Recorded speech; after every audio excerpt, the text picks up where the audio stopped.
भक्तीचा नमान भक्तीचा नमान पूजिला देव घरा आला देव घरा आला. काय आनंद झाला असेल आपल्या दारात जर अचानक एखादा महात्मा आला, फार मोठा महात्मा की ज्यांच्या दर्शनासाठी हजारो लोकांची रांग लागते, अशा महात्म्याने अनायासे आपल्या दारात यावा. किती आनंद होतो मला. आज प्रत्यक्ष जगाचा मायबाप न बोलवता गेला पाहुणे घरासी आजी आले कडकडून मिठी अधिकरण घडी मोक्ष सायुज्यता यथोचित पूजा केली, आदर नित्य केलं देवाचं. आणि लखनजी जरा आश्रमाच्या बाहेर पडले आणि आश्रमाला इकडून तिकडून त्या ठिकाणी जरा पाहू लागले. फिरत असताना काय झालं, ज्या शरीराची दुर्गंधी येत होती, ज्या शरीरातून रक्त पोहात होतं, ते शरीर ज्या ठिकाणी झाकून ठेवलं होतं त्याच्यावरचं झाकण असं थरथर थरथर थर उड्या मारित होतं. त्याच्यावरचं झाकण असं उड्या मारित होतं. शेवटी ते शरीर आहे आणि एका मोठ्या ऋषीचं शरीर आहे. सेवकांना विचारलं काय याच्यात काय? सेवकांना विचारलं, सेवकांनी सांगितलं नाही. अरे काय ते सांगा ना. सेवकांनी सांगितलं आमच्या गुरुजींनी सांगितलं. कोणाला सांगायचं नाही, सांगायचं हो नाही सांगायचं. ठीक आहे, गुरुजीकडेच गेले आणि गुरुजींना विचारलं, गुरुजी या आश्रमापासून काही अंतरावर एका खड्ड्यामध्ये झाकून ठेवलेलं आहे, ते थरथड थरथड थड असं उड्या मारते, ती काय आहे? त्या ऋषीने हात जोडले सांगितलं, देवा कशाला विचारता, कशाला विचारता? नाही सांगा ना गुरुजी, काय सांगा ना काय आहे? गुरुजीने सांगितलं, देवा ते माझं शरीर आहे. लखनजी माझं शरीर आहे. मग तिथं काय दाखवत ठेवलं आणि हे तेजामान कुणाचं? असताना त्या ठिकाणी कुष्ठरोगी आहे, माझ्या शरीरातून रक्त वाहत आहे आणि तुम्ही येताय म्हणून योगाच्या सामर्थ्याने हे सुंदर शरीर तयार केले आणि तुम्ही गेल्याच्या नंतर काही क्षणामध्ये संपणार आहे आणि माझं शरीर मी पूर्ववत परिधान करणार आहे. केलं ते परिधान आणि त्याच्यातून रक्त वाहू लागलं. लखनजीला ते दुःख पाहवलं नाही. लखनजीने थोरल्या भावाला कोपऱ्यापासून हात जोडले सांगितलं, दादा अरे एवढ्या सगळ्या लोकांचं दुःखाचं हरण करतोस राजा, त्यांच्या प्रारब्धामध्ये सुखाला जन्माला घालतोस आणि अखंड अहोरात्र हे तुझं चिंतन करता येईल. ते ज्या जागेवर बसली ती जागा असता राम राम राम म्हणते. आश्रमाचा परिसर पूर्ण त्या ठिकाणी 10-12 किलोमीटरचा परिसर राममय झाला. तेव्हा मग त्यांची अवस्था काय? त्यांचं हे शरीर असेल का? शरीर बदलून टाका आणि रामराया म्हणतात, लक्ष्मणा मी द्यायला तयार आहे, परंतु ते ऋषी जर स्वीकारत असतील तर मग देतो, नाही तर देत नाही. त्यांनी स्वीकारलं तर देतो. लखनजी गेले आणि त्या ऋषीला साष्टांग दंडवत घातला. सांगितलं, ऋषी गुरुजी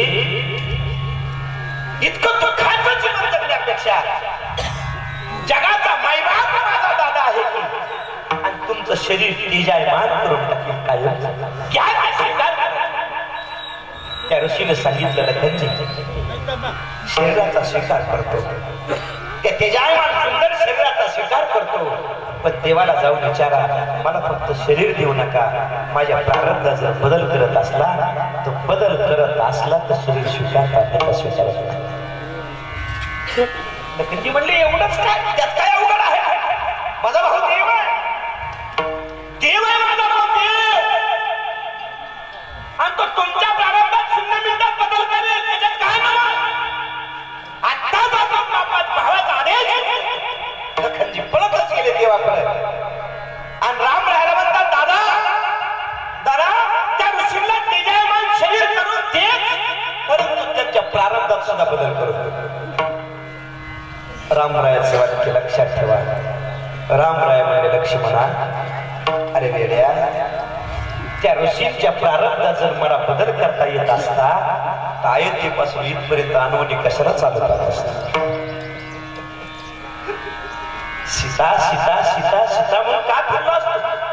अरे तूही शेष अवतारी आहेस, तुलाही माझ्या बरोबर अनवणी फिरावं लागतंय. आपण राजकुमार आहोत तरी सुद्धा वल्कल परिधान करून अनवणी फिरतोय. अरे याचाच नाव प्रारब्ध लक्ष्मण. जर आपल्या प्रारब्धात आपल्याला बदल करता येत नाही तर त्या ऋषीच्या प्रारब्धात कसा बदल करता येईल? त्या ऋषीला सुद्धा प्रारब्ध भोगून संपवावं लागणार आहे, आपल्याला सुद्धा प्रारब्ध भोगून संपवावं लागणार आहे. त्या ऋषींचं नाव होतं शरभंग ऋषी. शरभंग ऋषी, अरे शरभंग ऋषी सारख्याला, शरभंग ऋषी सारख्याला प्रारब्ध चुकलं नाही.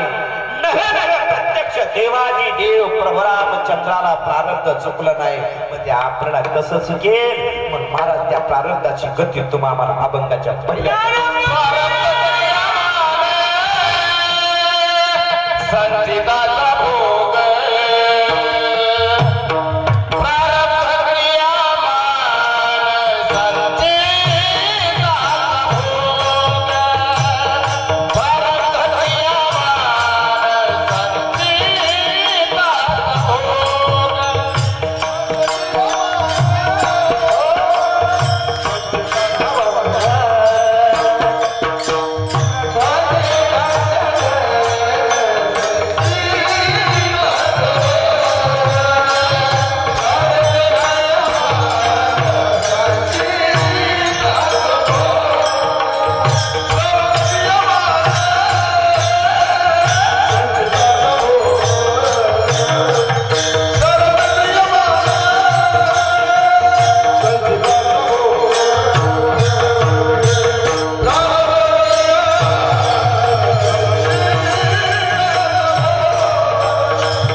गोगिल्याची भोग तोन सुटे सुद्धा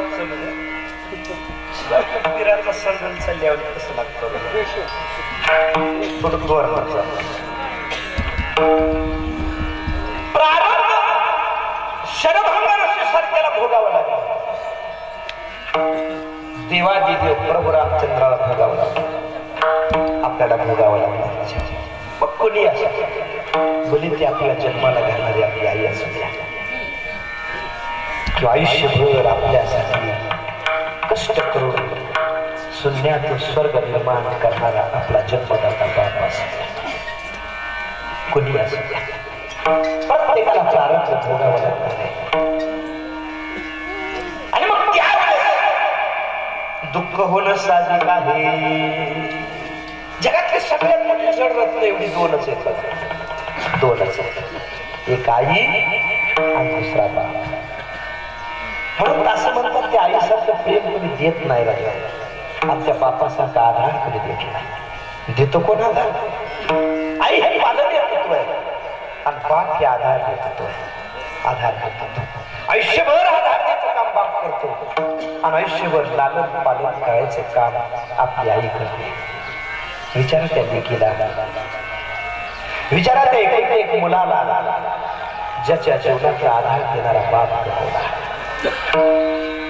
विचारा की त्या लाडाच्या लेकीला जिच्या जीवनातली माय गमावली कोण देतो त्या लेकीला पण आईचं प्रेम कोण देतो त्या लेखाला पण आईचं प्रेम ज्या लेकीच्या जीवनातला बाप गमवल्या जातो विचार करा त्या लेकीनं फक्त करायचं कोणाजवळ माहेरी आल्याच्या नंतर काही गोष्टी हातानं मागत असते तिनं त्या मागायच्या कोणाजवळ अशी अनेक उदाहरणं या मृत्यू लोकांमध्ये घडली तुला जेव्हा अनेक उदाहरणं घडली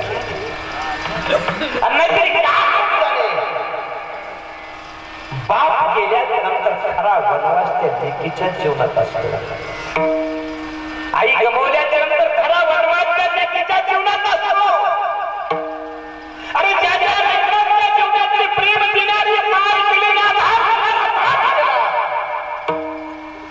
राजा ती लेकरं आयुष्यावर पोरकी झाली रे पोरकी झाली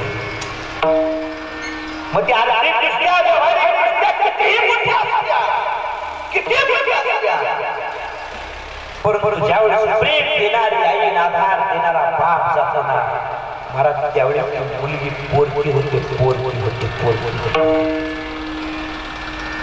दुबळल्या जातात तिचं दुःख पाहून दरिद्री माता सुद्धा दुबळल्या जाते नाहीतरी तिच्या जीवनात वनवासच असतो तिला दुःखच असत माहेरी असते तेव्हा तिला दुःखच असत लहान ठीक जेव्हा वयात येते त्यावेळेस तिला भावही त्रास देतो कारण मुलगी बहीण आपली बहीण वयात आली इकडे जाऊ नको तिकडे जाऊ नको इथं बसू नको तिथं बसू नको शाळेत गेली तर घरी आल्याशिवाय माझ्या पुढे थांबायचं नाही घराशिवाय याच्या त्याच्या घरी जायचं नाही घरी तिला त्रास सहन करावा लागतो आणि ज्यावेळी डोक्यावर अक्षरा पडतो त्यावेळेस तिला सासर वासत असतो दोन लेकरं होतात त्यावेळेस तिला त्रासच असतो वृद्धापकाळातलं जीवन जगतात त्यावेळेस तिला त्रासच असतो आधार देणारी बाप आई की बाप गेला प्रेम देणारी आई गेली आणि त्यावेळेस तिला त्रासच होतो एका लेकीच्या जीवनाचा वनवास कधी संपत नाही का कोण जाणे ती लेक बापावर नाईवर इतकं प्रेम करत असते माहित नाही राजा तिचं दुःख पाहून धरित्री माता सुद्धा रडू लागते रडते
किती मुली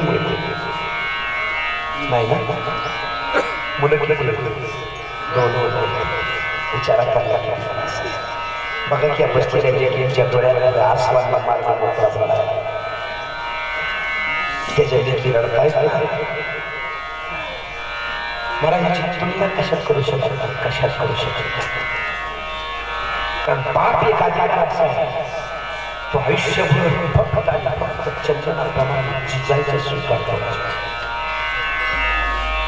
आयुष्यभर पाप सुगंध देण्याचा स्वीकार करायचा आयुष्यभर गुलाबाच्या चमेलीच्या फुलाप्रमाणे सुगंध देत राहतो आयुष्यभर सगळ्या गोष्टी जोडीत राहतो आणि जाताना मोकळ्या हाताने जातो हाताने इथं आल्याबरोबर मला कळलं की तात्यांनी लोकांना जे सहकार्य केलं होतं अरे 20-20 लाख रुपये तात्या गेल्याच्या नंतर जमा झाले 20-20 लाख रुपये लोकांच्या घरी आणून दिले की तात्यांनी दिलेलं त्यांना केलेलं सहकार्य आपला बाप आयुष्यभर सोडायचं आयुष्यभर सोडतो बाबा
आयुष्यभर त्या नारळाच्या चौकटीत आपल्या जन्मदात्या बापाला काय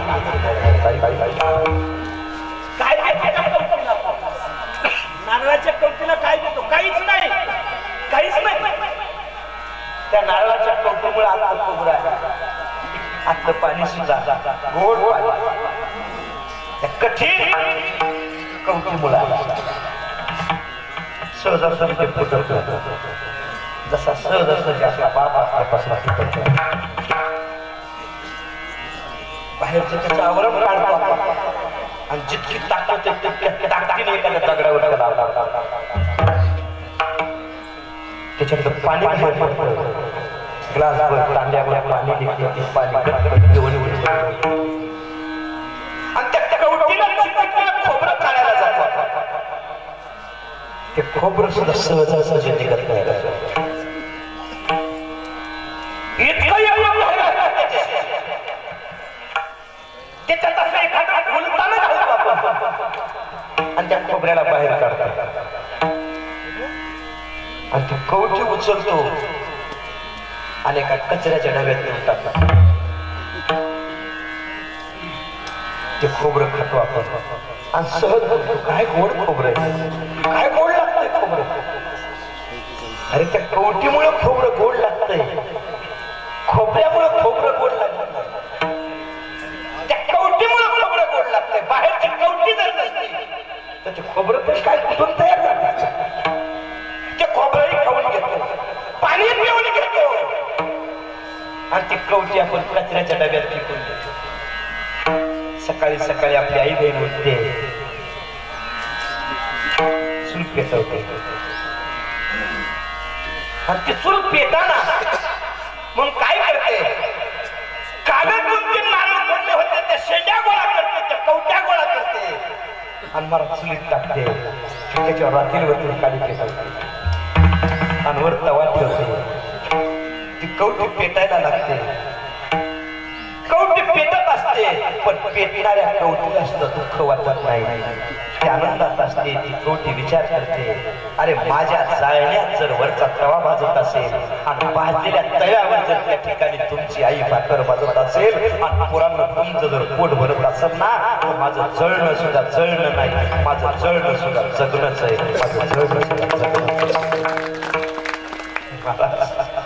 आयुष्यभर आपला बाबा त्याचे चटके घेत असतो, तितके चटके घेत पण स्वतःचं दुःख जगाला कळू देत नाही. तो स्वतःचं दुःख झाकून ठेवतो, दुःख सहन करतो आणि लेकरा बाळाला आयुष्यभर सुख देतो. ही भूमिका फक्त बापाच्या घरी, फक्त बापाच्या दुसरं कोण एवढं सहन करतो. मग मनासारखा बाप असा असावा, तो दुःख सहन करणारा आणि लेकरा बाळाला सुख देतो. ठीक आहे ना. जगियाईचा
ज्ञानदेवा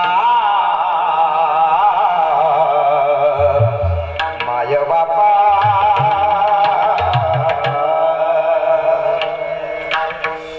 इतका आधार आपला बाप असताना तरी सुद्धा राजा याही बापाला प्रारब्ध चुकत नाही. म्हणून प्रारब्ध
वाक्यामध्ये असलं, आईच्या अंतःकरणामध्ये असलं तरी सुद्धा त्या प्रेममूर्ती आईला अनाधार देणाऱ्या बापाला प्रारब्ध हे भोगल्याशिवाय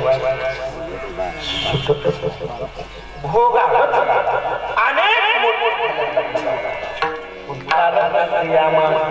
संचिताचा भोगिल्याची भोग तो नसुटे आधाराचा हिमाबा. अरे मुलींच्या ठेकीला निरोप असताना वेगळी अवस्था पराभूत झालेला जनक राजा सुद्धा झाला. हे जनक राजाच्या दादा आजही प्रत्येक बाप आपल्या लेकीला निरोप देत असतो. दगडासारख्या कठीण हृदयाचा बाप असू द्या, परंतु ज्यावेळेस लेकीच्या डोक्यावर अक्षदा पडतो आणि माहेर सोडून सासरच्या दिशेने मुलगी निघते ना, त्यावेळेस त्या बापाला विचारावं की अगदी लेकीला सुई दोऱ्यापासून सगळं ज्या बापाला सर्व त्या ठिकाणी दारामध्ये आनंदी आनंद आणि ती बापाची एकुलती एक मुलगी जेव्हा बाहेर सोडून सासरच्या दिशेने त्यावेळी त्या बापाकडे जाऊन पाहावं. बापाचं धाडस नसतं लेकीच्या पुढे उभं राहायचं. त्यावेळेस बाप स्वतःचा चेहरा लपवून कुठंतरी लांब भिंतीच्या आड उभा राहिला असतो. मोठमोठ्याने हंबरडा फोडावा असं वाटतं, परंतु तोत्राचा पोळा तोंडावर दाबून धरतो आणि बाप स्वतःचा रडणं दुसऱ्याला कळू देत नाही. मुलगी माहेर सोडून जेव्हा सासरला निघते तेव्हा सगळ्याच्या गळ्यात पडून रडते.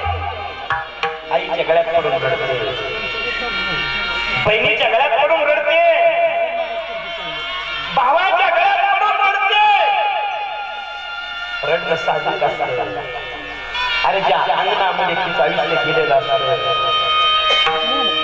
ज्या मातीच्या कणाकणात एकरूप झालेली असते, तिच्या आठवणी तिच्या गुंतलेल्या असतात, ज्या आईबरोबर एखाद्या मैत्रिणीप्रमाणे जीवन जगलेली असते, त्या आईला सोडून जायची पाळी येते. एकुलत्या एक भावाला सोडून जायची पाळी येते. दररोज घरामध्ये बहीण भावाचं भांडण असतं, दररोज परंतु माघार घ्यायचं काम बहीण करते, मुलगी करत असते. मला वाटतं तिच्या मनामध्ये एक दिवस असा विचार येत असावा आणि जाणून बुजून भांडणाऱ्या भावाला ती बोलत असावा, दादा भांड, अरे दररोज माझ्या बरोबर भांड, पण एक दिवस असा येईल, अरे एक दिवस दादा असा येईल की तुला बांधायला या घरामध्ये मी नसणार आहे. दादा मी नसणार आहे. तुला राखी बांधायला येता येईल का नाही सांगता येत नाही. भाऊबीजेच्या दिवशी तुला उभारायला येता येईल का नाही सांगता येत नाही. आज मी तुझी बहीण आहे, परंतु उद्या तुझ्या दारात वेळेत येता येईल का नाही सांगता येत नाही. कारण आजपासून परक्याचं दोन त्या भावाला सोडून द्यायची वेळ येते. आईच्या गळ्यात पडून रडते, बहिणीच्या गळ्यात पडून रडते. सगळ्यांबरोबरच्या आठवणी तिला रडायला लावत असतात. आणि ती मुलगी रडता रडता आईला विचारते, आई सगळेजण दारात दिसत आहेत, सगळेजण मंडपात दिसत आहेत, पण ज्या माझ्या बापानं माझ्या लग्नाकरता 1 एकर घास ठेवला आहे, बापानं मला काही कमी पडू दिलं नाही. सगळं माझा बाप दिसत नाही, माझा बाप दिसत नाही. माझा बाप कुठे ग माझा? आई म्हणते, बाळा तुझा बाप ना घराच्या त्या पाठीमागच्या भिंतीच्या आत उभा आहे. तुझा बाप उभा राहिला, मला मुलगी पळतच जाते. तर बापानं धोत्राचा पोळा तोंडावर दाबून धरलेला असतो आणि भिंतीकडे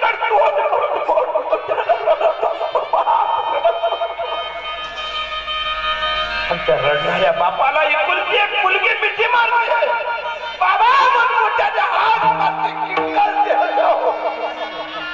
चित्र डोळ्यापुढे उभा करा. काय अवस्था झाली असेल त्या बापाची, काय अवस्था झाली असेल त्या मुलीची. अरे घरातली एक मौल्यवान वस्तू दुसऱ्याला सहजासहजी आपण देत नाही राजा हो. आणि दिलीच त्या मोबदल्यात काहीतरी घेतो. अरे हा बाप स्वतःचा काळजाचा तुकडा लेकीच्या रूपानं दुसऱ्याच्या स्वाधीन करत असताना काय दुःख वडवत असेल त्या बापावर कधीतरी विचार करा रे राजा. नेहमी बाप लेकीच्या बाजूनं मुलापेक्षा जास्त त्या ठिकाणी लेकीला द्यायचा हात त्याचा असतो तो बापाचा असतो. कारण प्रत्येक बाप विचार करतो माझा मुलगा माझ्याच घरी राहणार आहे, पण माझ्या घरी राहणार नाही, माझ्या घरी राहणार. हा विचार बापाचा असतो राजा. रडणाऱ्या लेकीचं सांत्वन करतो बाबा. लेकीची समजूत घालतो. वाक्य चांगलं आहे का? बापाचं मन किती मोठं आहे. आणि बाप नेहमी दुसऱ्याच्या दुःखामध्ये सहभागी होतो. लेकरांना दुःखातून सावरण्याचा प्रयत्न ज्याचा असतो तो फक्त बापाचा. बाप मुलीला म्हणतो बाळा रडू नको. बाळा तुझ्या घरी जाणार आहे ना, तो तुझा सासरा तुझ्या बापाप्रमाणे आधार देणार आहे. बाळा रडू नको. म्हणजे बाप लेकीच्या सासऱ्याला सुद्धा स्वतःची जागा घेऊन टाकतो. सासऱ्याची आणि बापाची बरोबर कधीच होऊ शकत नाही. पण माझ्या लेकीचं सांत्वन व्हावा म्हणून लेकीची समजूत घालतो बाप. लेकीला म्हणतो बाळा तुझा सासरा ना या बापाप्रमाणे तुला आधार देणारे रडू नको बाळा. तुझी सासू तुझ्या आईप्रमाणे प्रेम देणारी होऊ शकते. बरोबर आहे, होऊ शकत नाही. पण लेकीचं रडणं थांबावा म्हणून बाप तिचं सांत्वन करतो. आणि सासरला तिला ज्या गाडीत जायचं असतं त्या गाडीत तो बाप स्वतः आणि तिला बसवतो. लेकीच्या चेहऱ्यावर हात फिरवतो. तिचे मोठा मुखे घेतो. मुलगी निघाली म्हणून आई रडते. माझी थोरली ताई निघाली म्हणून बहीण रडते. भाऊ रडतो. सगळा गोंधळ राहतो. मात्र त्यावेळेस रडणाऱ्या लोकांना खवळायचं काम बाप करतो.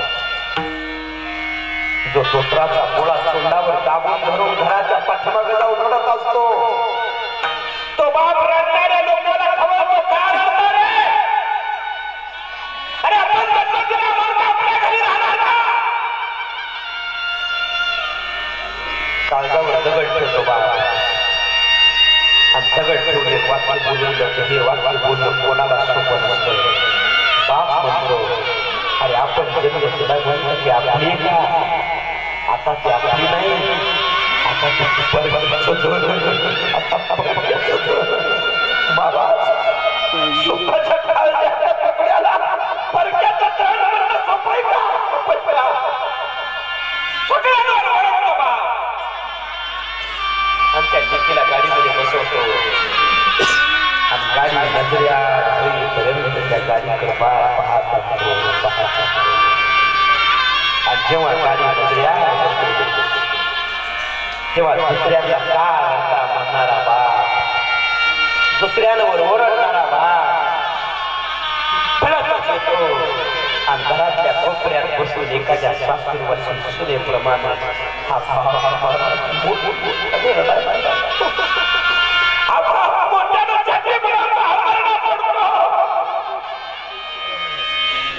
त्यावेळेस रडणाऱ्या बापाकडे मुलाचं लक्ष जातं. मुलगा जवळ येतो.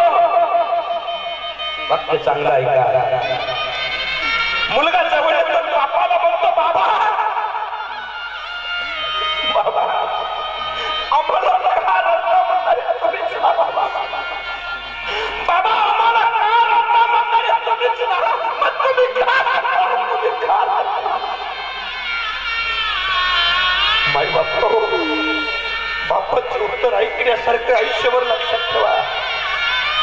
तो मुलगा बापाला म्हणतो, बाबा आम्हाला का रडता? म्हातारे तुम्ही का रडता? तो बाप एकुलता एक मुलाच्या हात धरतो आणि म्हणतो, बाळा बाळा मगाशी तुमच्यावर ओरडत होता, तुम्हाला रडू नका म्हणत होता, तेव्हा तो तुझा बाप त्याचं कर्तव्य पार पाडला. तो तुझा बाप कर्तव्य पार पाडीत होता, पण आता घरातल्या कोपऱ्यात बसून रडते ना बाळा. या बापाच्या अंतःकरणामध्ये लपून बसलेली एका जिंकेची आहे रडते. या बापाच्या अंतःकरणात लपलेली एक आहे रडते. बाप जरी असला तरी बापाचं इतकं प्रेम लेकरा बाळांवर असतं, त्याही बापाला प्रारब्ध चुकत नाही. म्हणून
संचिताचा भोग भोगिल्याची भोग कुणाला चुकत नाही.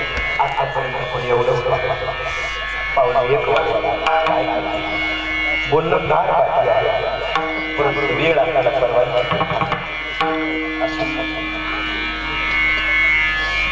प्रेम आई आणि आधार अनेक बापांना या प्रारब्धाचा बसला राजा आणि तोच झटका या ठिकाणी बसलेला आहे.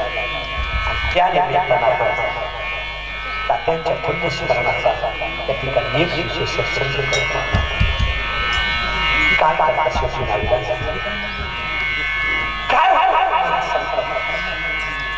अनेक या प्रारब्धानं ज्याने जसा विचार केला त्या विचाराला त्याला तशी सिद्धी प्राप्त होते.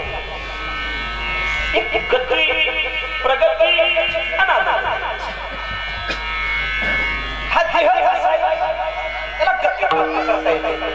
चांगला विचार केला तर प्रगती होते आणि नको तो विचार केला तर आदर होते. गती प्रगती आणि अनादर मिळवण्याचं सामर्थ्य ज्याचं ते तत्काळ नव्हतं. महाराष्ट्राच्या प्रारंभात गतिरूप प्रगती जसा ज्याप्रमाणे आपला अंतःकरणातला भाव विचार करेल त्याप्रमाणे तुला त्याचा प्रायश्चित्त भोगावं लागतं. अभंगाच्या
क्रियामान संचिताचा भोग भोगिल्याची भोग तो नसुते ज्या दैशी कल्पना त्या दैशी भावना अंती जे वासना करून केली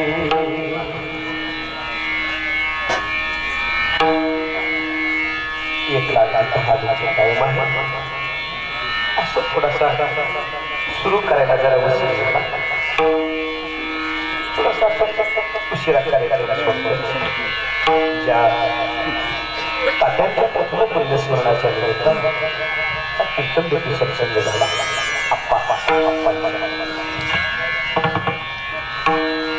नियोजित सेवा 22 तारखेला होती परंतु त्यातही अडचण आली त्याला प्रारंभच म्हणायचं प्रारंभ क्रिया संचिताचा भोग मात्र सेवा करून घ्यायचं त्याने ठरवलेलं होतं जाता जाता परमेश्वराच्या चरणी एकच विनंती करायची भगवत आपल्याला तुमच्या चरणाजवळ जागा नाही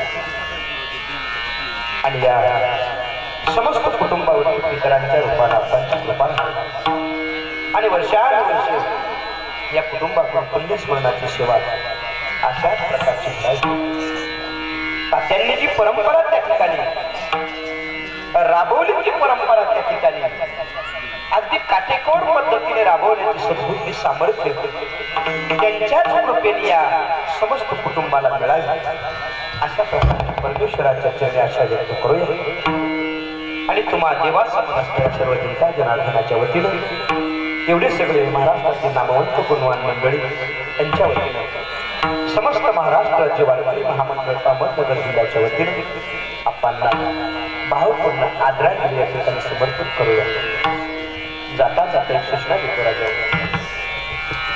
अनेक युगायुगे तुम्ही आम्ही पुण्य केलेलं आहे आणि त्या पुण्याच्या प्रसाद हे शरीर मिळालं पुन्हा मिळणार नाही पुन्हा मिळणार म्हणून जीवन जगत असताना चांगल्या आचारा विचाराचं जीवन जगा आनंदाचं जीवन जगा समानतेचं जीवन जगा आणि या मृत्यू लोकांमध्ये आपण कोणामुळे आलो ना ते कधीच विसरू नका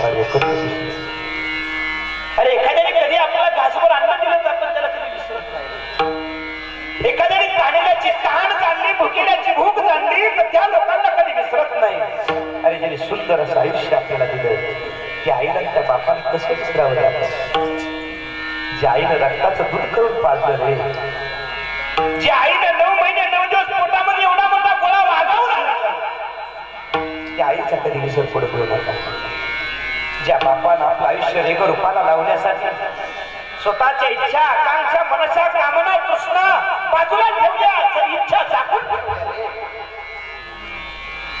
त्या बापाचा अवघ्या आयुष्यात रागराग कधी कदाचित वृद्धापकाळामध्ये आपला बाप आपला रागराग करेल चिडचिड करेल बाप रागवेल बाप हातातल्या काठीने आपला बाप आपल्याला मारेल पण असं समजा आपल्या पाठीवरती फुलं पडताय फुलं पडताय आपल्या बापाचं खवळणं आपल्या बापाचं मारणं आपल्या आयुष्याला योग्य दिशा देणार असेल योग्य दिशा देणार असेल ज्यावेळेस आपल्याला एखादी ठेच लागेल ना त्यावेळेस आपलं मन आपलं सांगेल बाबा अजून जर मारला असतं ना तर कदाचित हा चुकीचा मार्ग मला मिळाला नसता या मार्गाने मी आलो नसतो कारण तुमचं मारणं सुद्धा मला शिकवणार होतं तुमचं खवळणं सुद्धा मला एक खरा देणार होतं पण बापाचं मारणं बापाचं रागवणं बापाचं चिडणं आपलं आयुष्य सुधारायला कारणीभूत असतं हे कधी विसरू नका कधी विसरू नका म्हणून तुमच्या पाया पडतो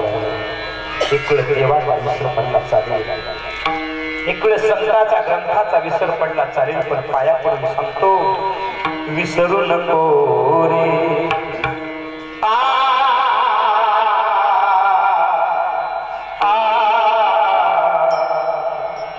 विसरू नको रे आई बापाला विसरू नको रे आई बापाला विसरू नको रे आई बापाला विसरू नको रे आई बापाला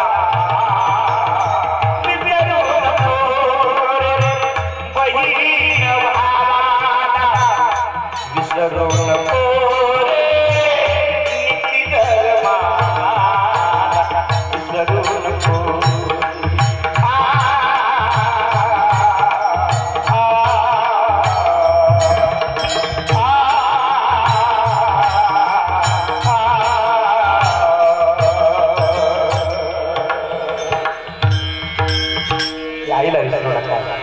जन्म देणाऱ्या बापाला विसरू नका आणि पाया पडतो तरुण पोरांनो.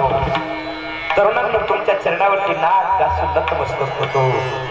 आईच्या पाठीवर प्रेम देणारी आपली बहीण असते, त्या बहिणीला कधी विसरू नका. वेळ प्रसंगी ती आपली आई होते, वेळ प्रसंगी आपल्याला बापाचा आधार देते, वेळ प्रसंगी आपली बहीण पोटच्या लेकराचा विचार करत नाही पण पाठच्या भावाचा विचार केल्याशिवाय राहत नाही. म्हणून माझ्या तरुणांच्या पाया पडतो पोरांनो, आपल्या एकुलते एक बहिणीचा कधी रागराग करू नका. ज्या घरामध्ये बहिणीची सेवा होते, ज्या घरामध्ये बहिणीच्या सुखदुःखाचा विचार केला जातो, त्या घरावरती लक्ष्मीची कृपा होते, लक्ष्मीची कृपा. आणि ज्या घरामध्ये बहिणी बाईची सेवा केल्या जात नाही, तिच्या सुखदुःखाचा विचार केला जात नाही, सणावाराला तिला बोलवल्या जात नाही, तिचा आदर केल्या जात नाही, तिचा मान ठेवल्या जात नाही, महाराज त्या घरावर अवदशीची कृपा होते. आपल्या घरावर अवदशीची कृपा होणे असं वाटत असेल आणि कायम स्वरूपीच्या लक्ष्मीचा वर्षाव व्हावा असं वाटत असेल ना पोरांनो, आणि बहिणीची सेवा करावी. काय मागून मागून काय मागते? वर्षाकाठी एखादी पांढरी दशी तिला असं वाटतं, चोळी बांगडी तिला प्रेमाने करा. असतील तिला एक दोन लेकरं, त्या लेकरांना ईदवर कपडे घ्या आणि घरी आल्यावर चटणी भाकरी खाऊ घाला, पण प्रेमाने खाऊ घाला आणि सुखा समाधानात तिला घडवून द्या. आणि तिला म्हणा, ताई पुढचा जो दिवाळीचा सण 2 महिन्याने येणार नाही ना, भाऊ बिजेच्या आधी 2 दिवस तुला द्यायला येईल, तुला द्यायला येईल. 4 दिवस तरी बाहेर पडायसाठी ठेवी नसू दे आई तुझी, नसू दे बाबा, काही लक्षात ठेव, इथून पुढे तुझी आई सुद्धा बीच आहे, तुझा बाप सुद्धा बीच आहे. प्रत्येक पाऊस प्रत्येक बहिणीला समोर लागला ना, तर मला वाटतं जगातल्या सगळ्या बहिणींच्या आयुष्यात दुःख संपलेलं असेल, संपलेलं असेल. असो पण आपली भावना नीट ठेवा, आपली वासना नीट ठेवा आणि त्या वासनेत सुख दुःख भोगावं लागतं. आपण त्याच्या शेवट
सगळ्यांनी डोळे क्षणमस्तक उभा अगदी शांत आणि कुंडली तोडगा वगैरे होत असताना मग फुले टाका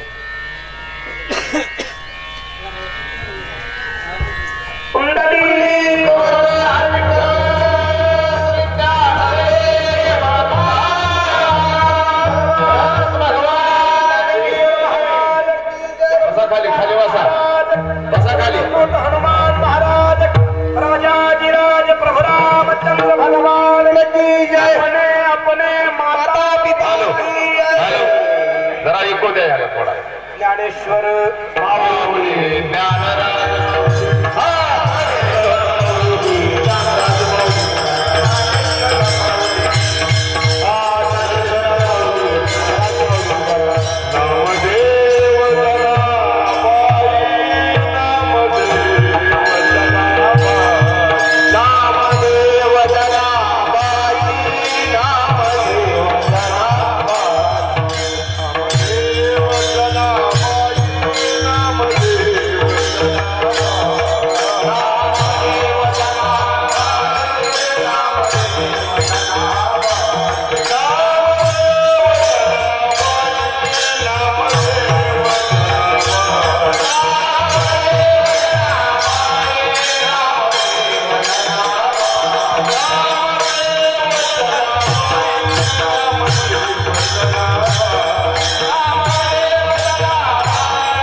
परंपरा जपणारी मंडळी होते, परंपरा जपली पाहिजे सुंदर अशी गुणवान मंडळी। कली असे ते कडूपण गेले तैसे तुम्हा केले नारायण, मी असं म्हणेन।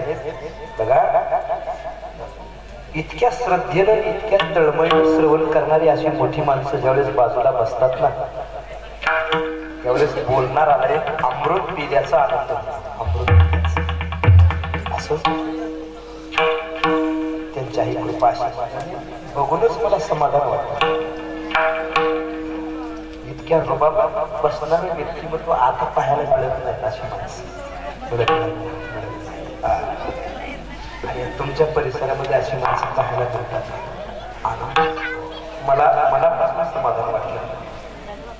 देवा समान श्रवण करणारे तुम्ही सगळे माझे मेहरबान प्रभू, तुम्ही महेशाची मूर्ती, मी देवळा अर्चनाची मूर्ती, आणि तुमच्या सगळ्या या देव माणसांच्या दर्शनाचा योग ज्यांच्या निमित्तानं आला ते आमचे विनोदरावजी शिंदे। फोन करायचा कंटाळाच नाही त्या बाबा, सारखाच फोन सारखाच फोन, नाहीतरी केलाच पाहिजे, केलाच पाहिजे। फार फार श्रद्धा आहे त्या बाबाची, फार आज तर खडीच्या रस्त्यात इतकी जोरात मोटरसायकल पडवीत होतं, खड्यावर कसरलं तर पुन्हा सारं दाड